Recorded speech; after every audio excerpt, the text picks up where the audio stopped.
Look, I love the Pokemon from Generation 7. All the wacky designs and regional variants really have such a strong flavor and a place in my heart. But what I don't really love about Generation 7 are the games, specifically all the cutscenes and hand-holding. So I was making my rounds looking for some Pokemon to play, and I found this fan-made game called Pokemon Moon Emerald, which is built on the Emerald engine, but introduces a whole bunch of new Pokemon from later generations with a big focus on Gen 7. It also has Mega Evolutions, the Fairy type, and new moves. You name it, this game has it. To me, this seems like the best of both worlds. So today, I'm going to try to beat Pokemon Moon Emerald using only shiny Pokemon. Let's get into it. We begin our run with the usual parental negligence we've come to expect from Gen 3 games. But before long, we're freed from our parental prison and set off on our Pokemon adventure. As we're walking through our new hometown, we hear a strange cry coming from the woods. Turns out, it's our new neighbor slash Pokemon professor being chased by what appears to be a Zigzagoon. He says that there's some Pokemon in his bag, so we open it up to take a look. And we see the 3 starters in this game: Rowlet, Popplio, and Litten. For this run, we're going to be using Litten because the shiny kitty is just too cool to pass up. So we start resetting to find our white and red kitten friend. And after a while spent reloading our save, we secure the shiny Litten. Then upon closer inspection, we realize that the thing chasing the professor is in fact not a Zigzagoon after all, but rather a Rockruff. Thankfully, it doesn't know any moves besides Struggle for some reason, so we're able to easily take it out and rescue our neighbor. Then we accompany the professor back to his lab, where he actually lets us keep this cat, so we nickname it Mr. Kitty, then head on our way out of town. Before long, we meet up with the professor's son slash our new rival Brendan, and from here we get some Pokeballs, then head to Route 102 where we start looking for our next team member. We start taking laps through the grass and fighting our way through herds of Fletchinders, Grubbins, and young geese? Before long, we run into this shiny Fomantis, which we catch and nickname Big Cuddy. Then we head into Petalburg City, where we meet up with our dad and our newest sympathy friend, Wally. After teaching this frail boy how to catch Pokemon, we move on our way out of town through the Petalburg woods, where we rescue this grown man from an evil Team Aqua grunt and his extremely smug-looking Alolan Meowth. Then, after killing off swarms of Cutieflies, we finally arrive at Rustboro City. At this point, we're feeling ourselves a little bit, so we head straight in to take on the gym leader Roxanne. She leads with an Alolan Geodude and we lead with Big Cuddy. Then we proceed to straight up lose to the first of her 4 Pokemon. Okay, so the gym leaders are a little buffed up in this game. Noted. That means that we probably need some backup, so we double back to some of the previous routes and towns, where after seeing Kerbrawlers, Morlulls, and Alolan Rattatas, we happen upon a shiny Pikipek, which we catch and nickname Pecker. And while Shiny Toucanon is definitely a top tier shiny, a flying type isn't really going to help us too much in the rock gym, so we continue our search on Route 116, where we find Oricorio, Munchlax, Rockruff, and the Pokemon we would be most excited to catch, Riolu. And it's actually not too long until we happen upon a glorious yellow bipedal puppy, which we catch, and because of its propensity for punching, we nickname Punchy. Then, after quite a while spent training all our new friends up, we head in to give Roxanne another shot. This is far from a slam dunk, and after bashing our head against this battle over and over, we finally have a run that seems promising. We of course lead with Punchy against her Geodude, who we managed to take out with a couple Force Bombs. Then she sends in her ace Carbink, and while this thing might look harmless, it's actually a toxic stalling menace. So we hit it with a 4 times effective Bullet Punch, which does nowhere near the amount of damage we expected it to, and luckily it goes for a Rock Tomb instead of Toxic. From here, we're able to take it out with another couple Bullet Punches, and since we aren't poisoned, we swiftly clean up her Rockruff and Tyrant with a couple more Force Bombs. Now with that victory, we've finally secured the Rock Badge as well as the TM for Rock Tomb. At this point, we head out of the gym to continue our adventure, and we end up timing our exit of the gym perfectly to see a Team Aqua grunt back up to their old antics, running away with some important goods. So we head over to the Rustboro Tunnel to confront the grunt and get the goods back. And on our way over there, Mr. Kitty evolves into a Torracat, and from here we head in, take on the grunt, get the goods back, and most importantly, save our sweet friend Pico. As a reward for saving the day, the CEO of the Devon Corporation assigns us a new errand. Since he's rich and we're poor, of course we're in no position to say no. So we battle Brendan on our way out of town, then grab our 2 new best friends and set sail to the remote island that's home to Dewford Town. From here, we evolve Pecker into a Trumbeak and blindly make our way through a cave until we find the random chamber that Steven, the letter's recipient, is holed up in. If I didn't know better, I might think that this is the behavior of a man who doesn't want to be contacted, but who am I? Anyway, we deliver the letter, then before we make our way out of the cave, we begin a short hunt to find another shiny. We don't have anything in particular in mind here, so we start randomly taking encounters in every room in the cave. After seeing various Togedemaru, Archon, and God knows what else, we finally find this shiny Gligar, which we easily catch and nickname Giggles. Not much to write home about on this shiny sprite, but it certainly is a strong Pokemon, so we'll take it. With another shiny on the team, we train up for a bit, then head in to take on the gym leader in town, Brawly. This battle ends up being a much different story than our encounter with Roxanne. Pecker is able to take out his Stuffle and Crabrawler with Pluck, then after eating the citrus berry right out of its hands, we take out his Makihita and finish off his Pancham as well. A clean sweep. And now with the gym defeated and the letter delivered, we set sail onto Slateport City to deliver the Devon goods. After battling through this beach shack with all its hot trainers and even hotter Pokemon, we get our 6-pack of soda, then we head into the local museum in town where Team Aqua is staging a flash mob or something, and we deliver the goods. After a brief confrontation with the head honcho of Team Aqua, Archie, we're set free again, and we head north of the city and immediately start looking for another shiny to add to the team. We sift through the hordes of Mimikyu until we eventually come across a shiny Dupiter, who just won't stop screaming, "Catch me!" So we do just that, and nickname it Spooter. I'm a big fan of Araquanid, especially its shiny, so this is a nice addition to the team. Unfortunately, in this game, it doesn't seem to have the ability Water Bubble, so it might not be making the cut, unfortunately.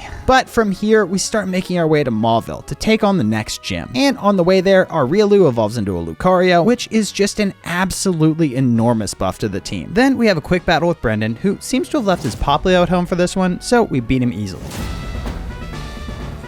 At this point, we arrive at Mauville, where we beat the absolute piss out of Wally, then take on the gym leader Watson. Our lead Mr. Kitty isn't quite able to deal with his Togedemaru, so we swap to Giggles, who seals the deal against this round boy. Then Giggles dispatches his Charjabug with Acrobatics and Magneton with Knockoff without breaking a sweat. Next up is his Elekid, who also is no match for Giggles. And finally, he brings in his ace Alolan Raichu. At this point, we're a little too low, so we swap to Lucario to get speed control with some Rock Tombs, but go down to a Shockwave from the Rat. But 2 Rock Tombs is just enough for Pecker to come in and close it out, outspeeding this thing with a Pluck. Now with the 3rd badge secured, we use our new ability to crush rocks with our Pokemon to head north of the city, where we battle through the trainers, then look through the grass for another shiny. The local inhabitants of this area include Alolan Vulpix, Murkrow, Litten, and this incredibly sick shiny Palpitoad, which we catch and nickname Frogbird. Seismitoad is one of my absolute favorites, has an awesome groundwater dual type and an incredible shiny, so this is a big W in my eyes. Now after adding our Croaky friend to the team, we continue down the ash-covered Route 113 until we arrive at Fall Arbor Town. Apparently there's some trouble at the old Meteor Falls, so we head over there to confront the evil teams and save our scientist friend here. Unfortunately, we're just a little too late to stop them, so we have to chase them to the top of Mount Chimney, where we have a pretty embarrassing battle with Maxie, absolutely destroying his team, and after defeating him, we seem to have momentarily diffused the whole situation with Team Magma, so we head down the side of Mount Chimney, buy some lava cookies from this sweet lady, battle a handful of trainers, and then arrive at Lava Ridge Town, where we immediately head in to challenge the gym leader Flannery. As we're fighting our way through the terrifying pits of quicksand that make up the main transit through this gym, Pecker evolves into a Toucanon, and we finally get to enjoy that wild berry beak of hers. And eventually we arrive at the gym leader Flannery, who we immediately challenge. She leads with a Magmar against Frogbert, which hits us with a meaty Earthquake and lives through our muddy water. So we swap to Giggles, who's immune to Earthquake, then dodge a Fire Blast and take this thing out with an Acrobatics, same with her Litwick on the next turn. From here she brings in her Arcanine, we attempt to go for an Acrobatics, but it outspeeds us and one-shots Giggles with a sun-boosted Fire Blast. So we swap in Torcat, who just kind of tickles this thing with bites and goes down to a couple Fire Blasts as well. Then we bring in Toucanon, who bobs and weaves through 2 Fire Blasts and gets a decent chunk of damage off with a Pluck. Unfortunately, this thing knows Thunderfang, which leaves Pecker too low to stay in, and we swap to Frogbird, who finally cleans his dog up with a Bubble Beam. Next up is Flannery's Torkoal, who easily goes down to a couple more Bubble Beams, and finally we finish off our Salandit with a 4 times effective Mud Shot. Definitely a close one, but you already know we wouldn't have included it in the video if we didn't win. So now that we have the Fire Badge, we head out of the gym where we run into Brendan, who gives us the Go Goggles, which allow us to travel through the desert on Route 111. So we make our way over there, then head up the Mirage Tower to potentially grab a fossil at the top. And as we're climbing our way up, we run into a fun little surprise in the form of a shiny Trapinch. I did want a Palisand, which apparently spawns in the desert, but I just don't think you can turn down a shiny Flygon. So we catch it and nickname it Flyboy, then we grab grab the fossil and collapse the tower. Now is the point where we have enough badges to return to our dad's gym and deliver a cathartic ass beating. But before we do that, we make a quick stop at the Oldale Town Pokemart, where they have Mega Stones for sale. And in this game, you can use a Mega Stone on a Pokemon to turn it into its Mega Evolution permanently. So we buy one of these stones, then use it to evolve Lucario into Mega Lucario, which is a strict upgrade, especially its shiny form. With Mega Lucario on the team, we feel pretty much ready to head into our dad's gym, where we fight our way through the various death rooms until we arrive at his chamber. In our first battle against our dad, we were able to get through his first 3 Mons okay, but when his Oranguru came in, it proved too bulky for us and swept the team with Psychics. After returning from the drawing board and training our Pokemon up a bit more, we feel ready to give this another shot. Our lead Mega Lucario is able to take out his lead Raticate with the 4x effective Force Palm, then he brings in his Stoutland, who we know has Thunder Wave and is not afraid to use it. So we swap to Trapinch, who's immune, then bring in Frogbird, who trades Muddy Waters for returns and ends up on 3 HP. Good enough though, Mr. Kitty is able to come in and burn the Stoutland after Norman heals, then Mega Lucario cleans up the remnants. Next up he brings in his Porygon 2, who goes down to Lucario after a Lucky Paralysis goes in our favor. Then thanks to yet another Lucky Paralysis on his Snorlax, we take it out as well. At this point the Run Killer Oranguru rears its ugly head. We proceed to hit it with a couple Force Palms and manage to paralyze it. Then get another full para, which allows us to get enough damage with Lucario that Pecker is able to come in and clean it up. And finally he brings in his lazy boy Kamala, who can't do too much and goes down to the Fruity Girl Pecker. Now as we're leaving the gym, Wally's dad flags us down and gives us the HM for Surf, which we teach to every one of our water types and then use to progress through Route 118 and up Route 119.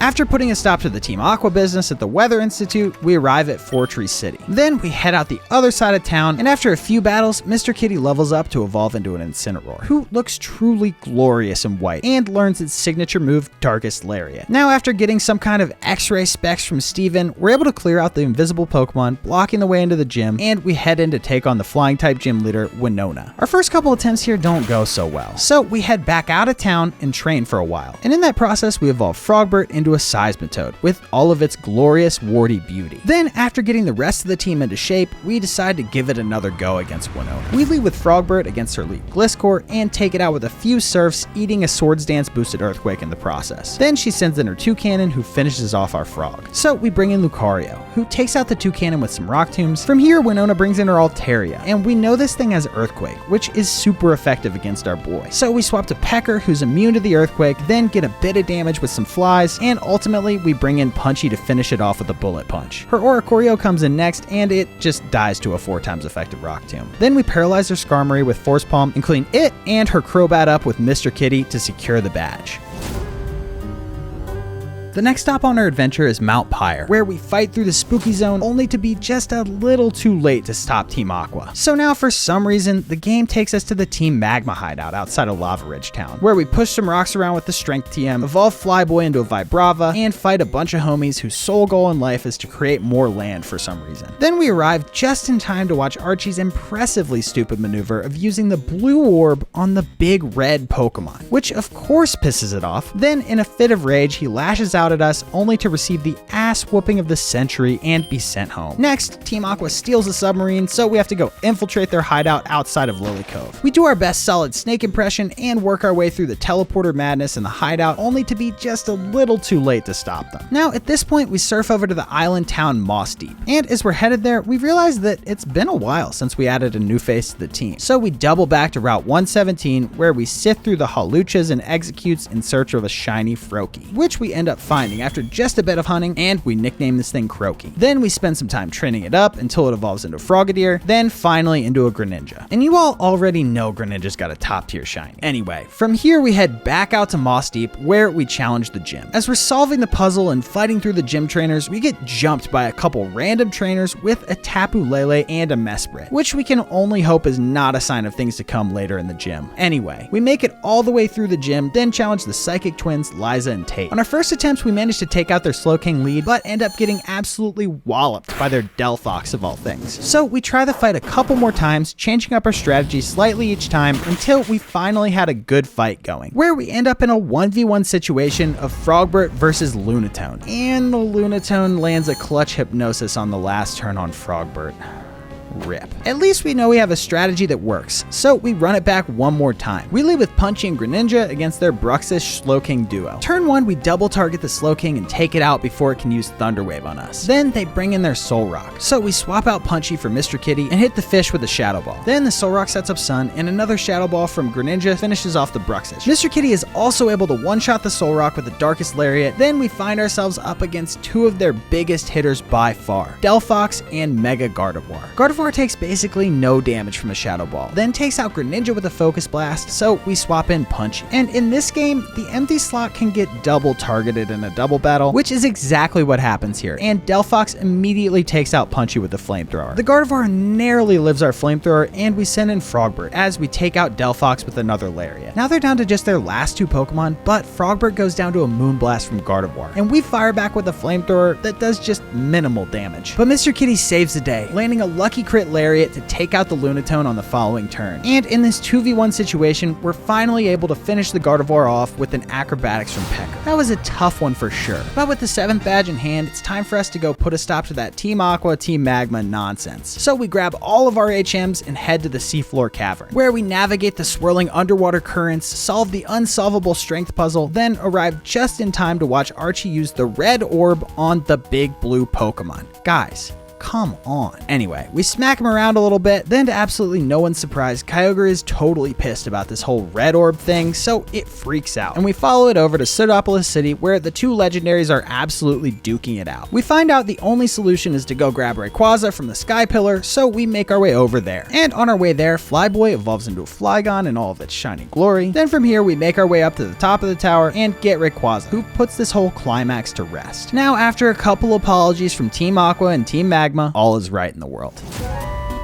With all that cleared up and the world officially saved, we're finally able to head in and take on the 8th gym leader, Juan. After getting swept by his Kingdra a couple times, we figure out a winning strategy. We take out his Golisopod and Whiscash with Pecker, then he sends in his Kingdra, who takes out our Toucan Boy, and in a silly act of incompetence, we bring in our Flyboy, who gets big damage with a Dragon Claw, but goes down to a 4 times effective Ice Beam. Fortunately for us, the claw damage is just enough that Lucario is able to come in and clean it up with an Aura Sphere. From here, Lucario takes out his Empoleon with another Aura Sphere and Araquanid with a couple Tundi punches. Finally, he brings in his Toxapex, which goes down to an Earthquake from Frogbert. Now that we have all 8 gym badges, we're free to head over to Victory Road, then on to the Elite Four. But before we do that, we double back to the Meteor Falls, where we fight through the masses of Drampa until we come across a shiny Dino, which we catch and nickname Rue, but this isn't the dragon that we're actually looking for in here. So we traverse as deep into the cave as we can, where we find the Dragon Claw TM, some Golbats, and finally our shiny Bagon in its gooey green glory. We catch it and nickname it Sal, then train it up until it evolves into a Shelgon. And from here, we head in to start traversing the treacherous Victory Road. As we enter the cave, we absolutely smack Wally around for old time's sake, then it's not too long before we're able to navigate the dark passages of the cave and come out on the other side. Just as we're about to exit Victory Road, our Shelgon does level up enough to evolve into a Salamence. And this thing is awesome enough on its own, but we're not done here. From here, we use a Mega Stone on it to permanently transform it into a Mega Salamence, which is an insane shiny and just an insane Pokemon all around. We also realized that we could have Mega Evolved Greninja this whole time, so we go and buy another Mega Stone and do just that. Now, with our team of shinies, including 3 Mega Pokemon, a Toucan, some kind of big fly thing, and a frog, we head in to take on the Elite Four. With Mega Lucario on the team, City puts up even less of a fight than he normally does, and we end up sweeping almost his entire team with close combat, until his Honchkrow takes us out with a Brave Bird, killing itself with recoil in the process, and we bring in Flygon against his second to last Pokemon, Mega Absol. We don't survive its Swords Dance boosted play rough, but get enough damage that Croaky can come in and finish it right off afterwards. Then we clean up his Alolan Persian and head in to take on the next trainer, Phoebe, and her ghost types. We take out her Palisand with a Surf from Croaky, then clean up her Drifblim with a couple Shadow Balls. At this point, she brings in her Mega Gengar, who lives a Shadow Ball and takes out Greninja, but Flyboy finishes it off with an Earthquake. Next, Phoebe sends in her Frostlass, so we swap to Punchy, who dispatches it with some bullet punches, then her Alolan Marowak goes down to Frogbert. And finally, Sal is able to clean up her ace Delmise with an Acrobatics. Normally, after Phoebe comes Glacia, but it turns out this isn't Glacia at all, and we end up going up against Graxy, who I think specializes in ground types from what I can tell. Luckily, we had Punchy in the lead, who takes out his Dugtrio, then we swap to Sal as he brings in his Flygon. It goes down to a Dragon Claw, then we survive an Ice Beam from his Gastrodon and clean it up with Sal as well. From here, he brings in his Camerupt, which is no match for our Froggy Boy, Flyboy, and we take it out with a Surf. Finally, we finish out the fight with Pecker taking out his Torterra and Croaky murking his Mudsdale. Next comes Drake the Dragon Master, who we decide to have a straight up Dragon off against. We take out his lead Mega Garchomp with 2 Dragon Claws from Sal as it goes for a Swords Dance. Then his Alolan Executor and Komodo are both no match for our acrobatics. And finally, his Turtonator stops Sal's utter dominance after living through a Dragon Claw. But Flyboy is able to come in and clean it up. From here, Flygon unfortunately goes down to his Drampa, but Punchy comes in swinging with a close combat to take it out. And finally, it comes down to the wire with us versus his Guzzlord, but we come out on top with some bullet punches. Now, finally, we've arrived at the champion Wallace, who normally is supposed to specialize in water types, but in this game, it seems that he specializes in the fairy type, which for the 2 really important dragons and the dark type on our team is pretty bad news. But we have no choice other than to head in and face our destiny. Punchy is able to take out his Alolan Ninetales with a 4 times effective bullet punch, then trade blows with the Sylveon and ultimately come out on top.